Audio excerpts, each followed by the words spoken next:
esse senso de capacidade, ele é construído lá na nossa infância e na nossa adolescência. Então,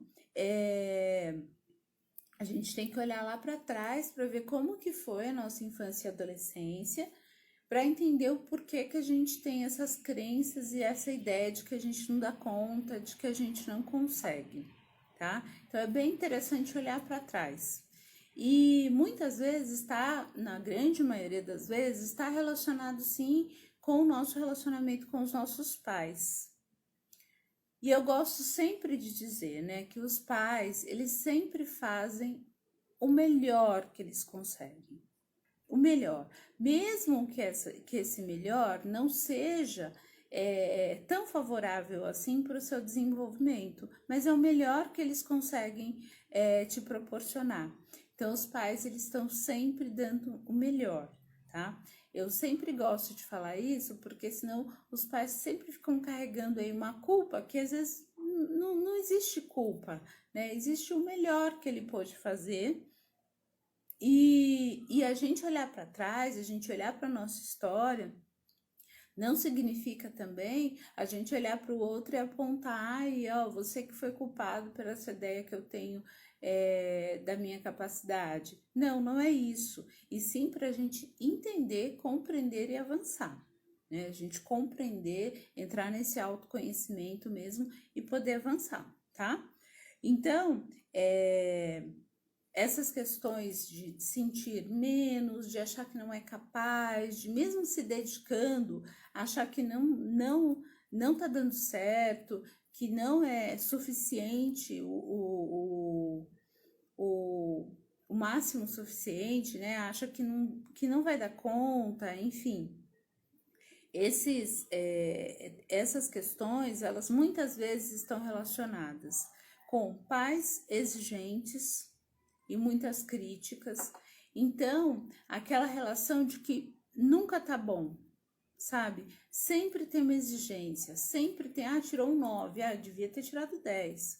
Né? Então, nunca tá bom, sempre tá exigindo, sempre tá cobrando, mesmo que esse filho tenha aí alguma dificuldade, mesmo que esse filho ele tenha uma dificuldade que é realmente em alguma área, por exemplo, mas aí tá sempre essa exigência, ela é muito presente, tá? Então, isso também contribui, né, essa relação com os pais, de muita exigência, de muita cobrança, né? Olá, seja bem-vinda.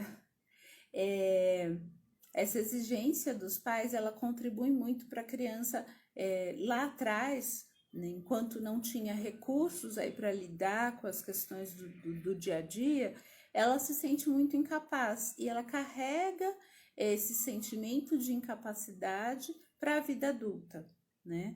Então é bem importante olhar para trás e entender um pouco. Quem sofreu muito comparações, isso também é muito comum, né? Essa questão da comparação. Então, comparar com um irmão, com um primo, com alguém que tem um destaque, né? Então, tem muitas essas comparações e a criança também se sente muito inferior e ela fica tentando chegar naquele estágio. Ou ela fica nessa luta de tentar, ou ela de fato abandona. Que a gente percebe muito, assim, né? Às vezes de abandonar, de não dar conta mesmo, e aí abandona os estudos, acha que não é capaz, então para que eu vou fazer faculdade? Eu não sou capaz, eu não vou conseguir, então não avança, né? Estaciona muitas vezes. Então essa questão da comparação também é bem presente. Se teve alguém na família que tem habilidades maiores do que a sua, isso também é uma questão bastante delicada. Então, se tem um irmão que tem habilidades especiais, né? Ou se tem um primo, alguém assim muito próximo, que tem habilidades muito, muito surpreendentes. Então, é como se os holofotes, né, a luz, o brilho, tá só para aquela pessoa. Então, sempre o tempo todo falando bem dessa pessoa. E aí, se eu olho para essa pessoa lá em cima, nossa, essa pessoa é demais, então eu nunca vou chegar a esse estágio. né? Então, novamente, vem esse sentimento de inferioridade, esse sentimento de que não é capaz, né? Então, também é uma das questões que pode levar aí ao sentimento de incapacidade. Também quando os pais apresentam alto rendimento, também acontece isso. Então, quando os pais apresentam alto rendimento, a criança tende também a querer chegar até o patamar, né, dos pais e não conseguir, então se sentir muito frustrada e se sentir muito incapaz, muito inferior, né? Olá, seja bem-vinda. Então, ouvi também aquelas histórias, né, de não fez mais que obrigação. Essa frase é horrorosa, né, mas que infelizmente muitos pais falaram para os seus filhos, né, e acabaram gerando aí esse sentimento de incapacidade, assim, de que nada que eu faço é suficiente. Eu posso estar ali dando o máximo, né? Outro dia eu escutei um exemplo que eu achei super interessante de uma pessoa que ela tinha TDAH, que é a déficit de atenção e hiperatividade. Então, essa pessoa ela já tem uma dificuldade muito grande. E aí ela celebrou porque ela tinha passado de ano, né? Tinha sido aprovada. E aí ela falou que uma pessoa da família veio e falou assim, mas você não fez mais que obrigação, porque você está comemorando, né? E hoje ela consegue entender que para ela realmente era uma grande superação, porque para ela precisava de um esforço muito grande para ela poder passar de ano, né? Para ela ser aprovada nas matérias.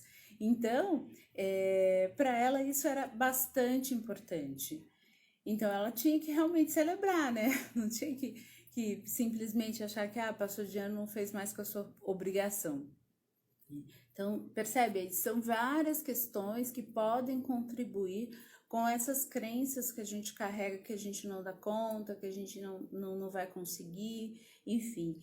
Outra questão, assim, bastante importante aí para o meu público, que são as mulheres, é a questão dessa sociedade que a gente vive, né, a sociedade machista, em que a mulher praticamente não tem voz, a mulher, ela sempre foi vista como inferior ao homem, até hoje isso ainda acontece. Então, esse sentimento de inferioridade, ele também não vem à toa, ele vem de um histórico. Até mesmo as crianças, né, ainda carregam uma ideia de que a menina é comportadinha, fica quietinha, boazinha. E o menino não, o menino ele brinca, ele corre, ele anda. Então, ainda existe essa comparação muito grande e a gente carrega, né? Então, a menina tem que ficar quietinha, não tem que colocar a sua posição, o seu posicionamento. Então, ainda nós carregamos essa ideia dessa sociedade, né? Dessa educação aí. Boa tarde, oi, tudo bem? Ainda carregamos, né, essa ideia de que a menina, de que a mulher não tem voz, de que a mulher não tem espaço. E aí ela também acaba tendo essa ideia de que ela não é capaz, de que ela não vai dar conta, de que mas esse cargo é muita coisa, assim, não vou conseguir, não vou dar conta. Então ainda a gente carrega, né, essa ideia de que não dá conta. Então, essa sequência de questões que podem contribuir com a nossa ideia de que a gente não dá conta, de que a gente não é capaz,